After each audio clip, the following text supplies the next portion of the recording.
Racun Hasanah.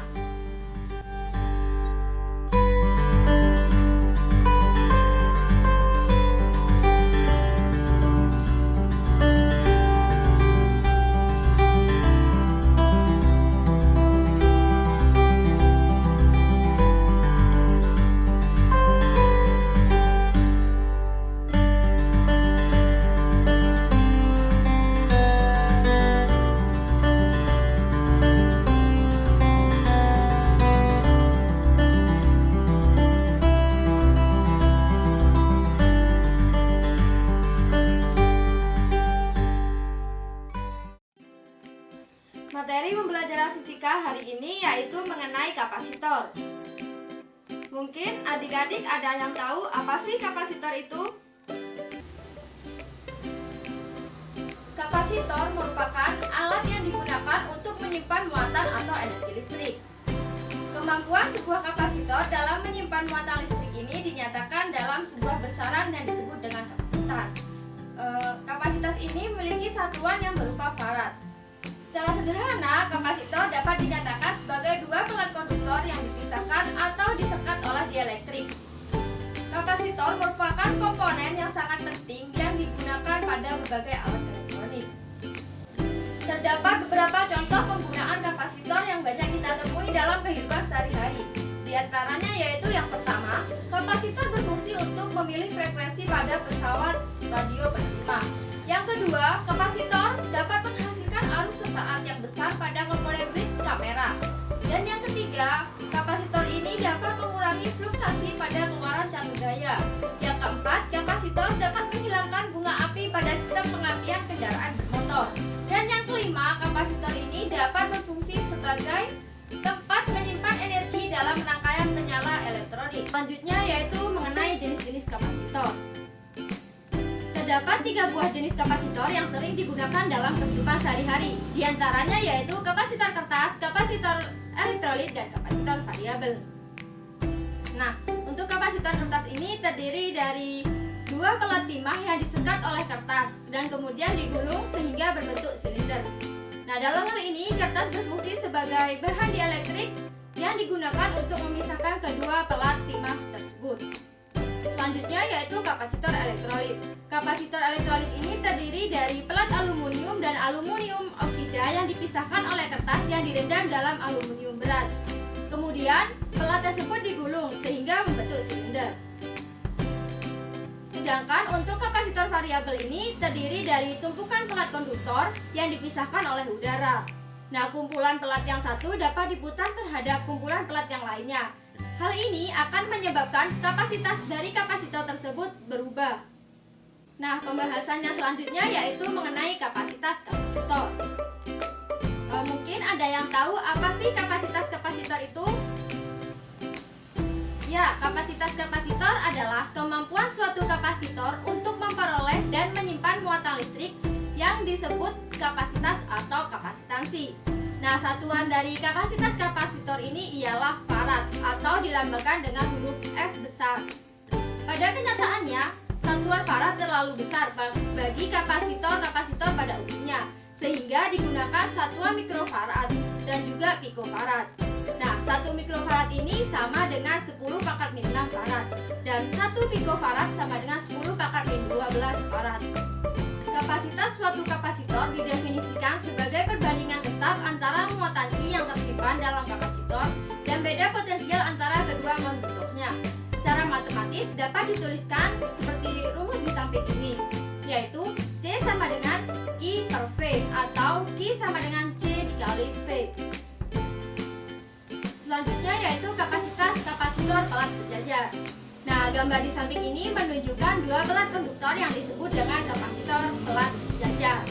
Nah, apabila masing-masing pelat diberi muatan positif Q dan negatif Q, maka beda potensial kedua pelat tersebut merupakan V dan luas tiap pelat merupakan A dan jarak pisah kedua pelat D, maka kapasitas kapasitor pelat sejajar dapat diturunkan berdasarkan rumus persamaan E sama dengan Q per A dikali epsilon 0 sehingga menjadi V sama dengan C dikali V per A dikali epsilon 0.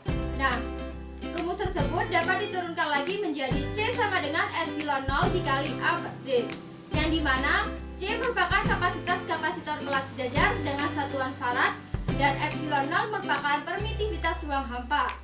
A merupakan luas setiap pelat dengan satuan meter kuadrat, dan D merupakan jarak pisah kedua pelat dengan satuan meter. Selanjutnya yaitu mengenai dielektrik. Mungkin ada yang tahu apa sih dielektrik itu? Dielektrik adalah bahan isolator yang memisahkan kedua pelat pada suatu kapasitor pelat sejajar. Nah, kapasitas suatu kapasitor bergantung pada bahan dielektrik yang digunakan. Kapasitor yang menggunakan dielektrik kaca, mika, dan karet akan memiliki kapasitas yang lebih besar dibandingkan dengan kapasitor lain yang menggunakan bahan dielektrik udara. Nah, gambar di samping ini menunjukkan kapasitor yang menggunakan bahan dielektrik yang berupa zat padat. Efisiensi relatif suatu bahan sebagai dielektrik ditunjukkan oleh konstanta dielektrik yang disimbolkan dengan huruf K dan juga permitivitas bahan. Nah, konstanta dielektrik suatu bahan didefinisikan sebagai perbandingan antara kapasitas kapasitor pelat sejajar yang menggunakan dielektrik dari bahan tersebut dengan kapasitor pelat sejajar yang menggunakan udara sebagai bahan dielektriknya. Nah, secara matematis dapat dituliskan dengan rumus K sama dengan C aksen per C atau C aksen sama dengan K dikali C, yang dimana K merupakan konstanta dielektrik dengan rumus epsilon R per epsilon 0, dan C aksen merupakan kapasitas kapasitor yang menggunakan dielektrik dari bahan tertentu, dan C merupakan kapasitor yang menggunakan dielektrik dari udara. Sedangkan epsilon R merupakan permitivitas relatif bahan. Nah, di samping ini terdapat tabel mengenai beberapa bahan dielektrik dan konstanta dielektriknya. Nah, sebagai contoh, kapasitor mika memiliki kapasitas sebesar 4,5 hingga 7,5 kali lebih besar daripada kapasitor udara yang sama ukurannya. Nah, apabila di antara kedua pelat sejajar disisipkan bahan dielektrik dengan permitivitas bahan epsilon, maka rumusnya menjadi C aksen sama dengan epsilon R dikali A per D, dengan rumus epsilon R sama dengan K dikali epsilon 0. Topik pembahasan selanjutnya yaitu mengenai rangkaian kapasitor. Rangkaian kapasitor ini terdapat 3 jenis. Yang pertama yaitu rangkaian seri, yang kedua rangkaian paralel, dan yang ketiga rangkaian campuran. Nah, sekarang kita bahas rangkaian seri terlebih dahulu. Nah, susunan seri kapasitor ini memiliki tujuan untuk memperkecil kapasitas kapasitor.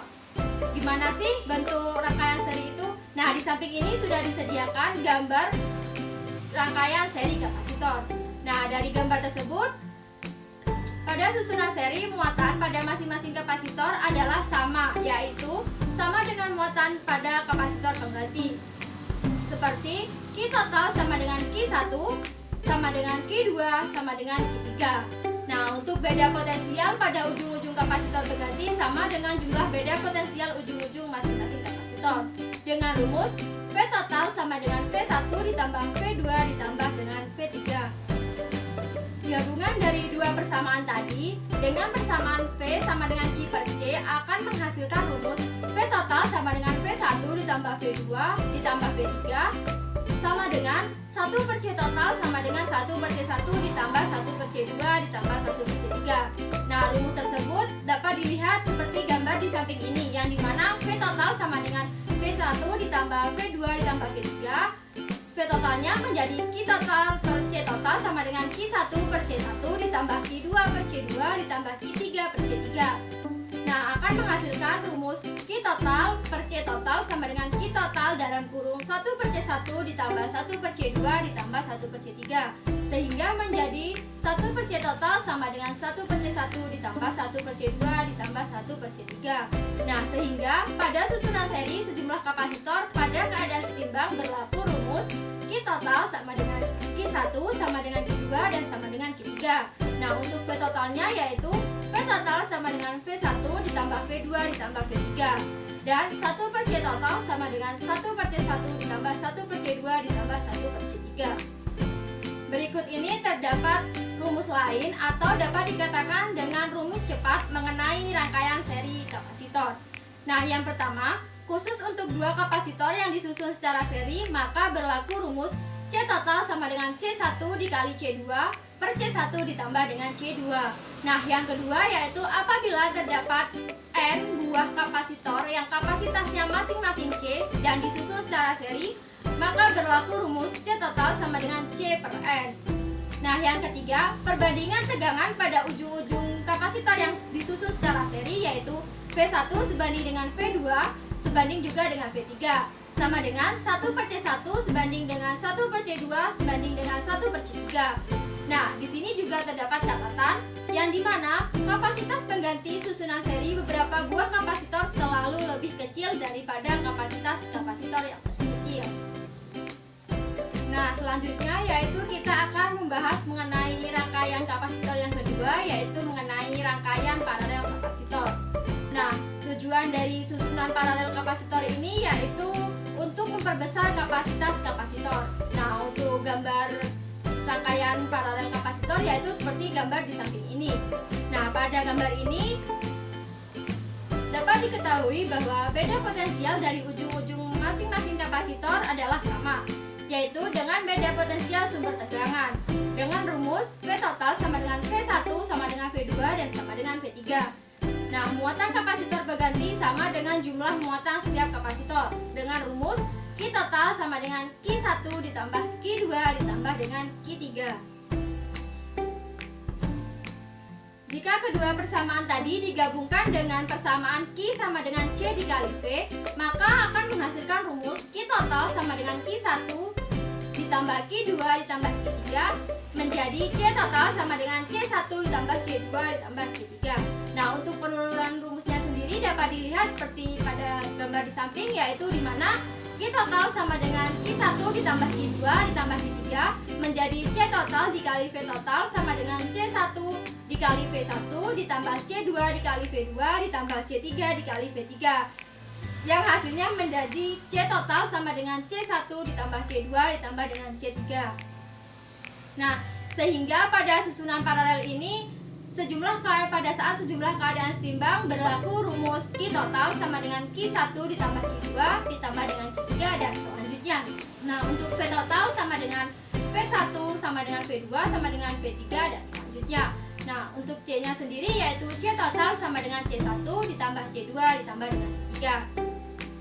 Nah, di sini ada catatan penting yang dimana kapasitas pengganti susunan paralel beberapa buah kapasitor selalu lebih besar daripada kapasitas kapasitor besar.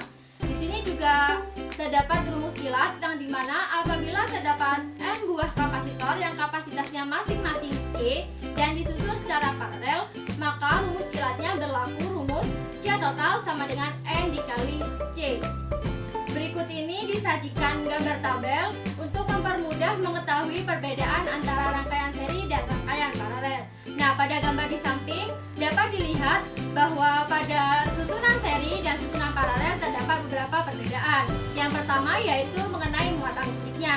Pada susunan seri, muatan listriknya berlaku rumus Q seri sama dengan Q1 sama dengan Q2 sama dengan Q3. Nah, untuk susunan paralelnya berlaku rumus Q paralel sama dengan Q1 ditambah Q2 ditambah dengan Q3. Sedangkan untuk beda potensialnya pada susunan seri berlaku rumus V seri sama dengan V1 ditambah V2 ditambah V3. Untuk susunan paralel berlaku rumus V paralel sama dengan V1 sama dengan V2 sama dengan V3. Selanjutnya yaitu kapasitansi. Nah, pada susunan seri kapasitansinya berlaku rumus 1 per C seri sama dengan 1 per C1 ditambah 1 per C2 ditambah 1 per C3. Sedangkan pada susunan paralel kapasitansinya ini berlaku rumus C paralel sama dengan C1 ditambah C2 ditambah C3. Selanjutnya yaitu rangkaian yang ketiga, kapasitor. Nah, rangkaian ini merupakan rangkaian campuran kapasitor. Susunan campuran kapasitor ini merupakan gabungan dari susunan seri dan susunan paralel. Rumus yang digunakan tetap sama seperti rangkaian sebelumnya, namun pada rangkaian campuran ini perlu diperhatikan bagaimana cara mengidentifikasi mana yang rangkaian seri dan mana yang rangkaian paralel. Nah, berikut ini terdapat contoh sederhananya. Silakan kalian perhatikan kedua gambar yang tersedia di samping ini. Nah, gambar yang atas itu merupakan gambar susunan campuran kapasitor yang terdiri dari rangkaian seri dan rangkaian paralel. Nah, bagaimana sih cara kita untuk mencari C totalnya? Nah, pada rangkaian di atas sudah diketahui terdapat susunan seri dan juga susunan paralel. Maka kita harus menguraikan terlebih dahulu, yaitu menguraikan C2 dan C3 yang tersusun secara paralel. Jika sudah selesai, maka rangkaiannya akan menjadi seperti gambar yang di bawahnya. Nah, setelah selesai, maka kita mencari C totalnya. Nah, C total ini merupakan C seri, yang dimana rumusnya C1 ditambah C paralel tadi. Di sini juga terdapat catatan penting, yang dimana pada rangkaian campuran tidak ada rumus pastinya. Kuncinya pahami dan identifikasi dengan tepat antara rangkaian paralel mana dan yang mana rangkaian serinya. Sekarang kita akan membahas mengenai topik yang terakhir, yaitu energi yang tersimpan dalam kapasitor. Misalkan sebuah kapasitor yang kapasitansinya C diberi beda potensial sebesar V sehingga tersimpan muatan sebesar Q. Maka pada kapasitor tersebut tersimpanlah energi elektrostatis yang besarnya dinyatakan dengan rumus V sama dengan 1/2 dikali C dikali V kuadrat. Nah, dari rumus itu kita dapat menemukan bentuk rumus lain dengan cara mensubstitusikan dengan cara berikut ini. Nah, yang pertama ada V sama dengan 1/2 dikali dalam kurung Q per V dikali V kuadrat, hasilnya menjadi V sama dengan 1/2 dikali QV, atau V sama dengan 1/2 dikali Q dalam kurung Q per C, hasilnya V sama dengan 1/2 dikali Q kuadrat per C, di mana V merupakan energi yang tersimpan dalam kapasitor. Nah, Q merupakan muatan yang tersimpan dalam kapasitor, C merupakan kapasitas kapasitor, dan W merupakan tegangan kapasitor. Energi yang tersimpan ini berasal dari usaha yang dilakukan untuk menyimpan muatan sebesar Q. Nah, itu saja materi mengenai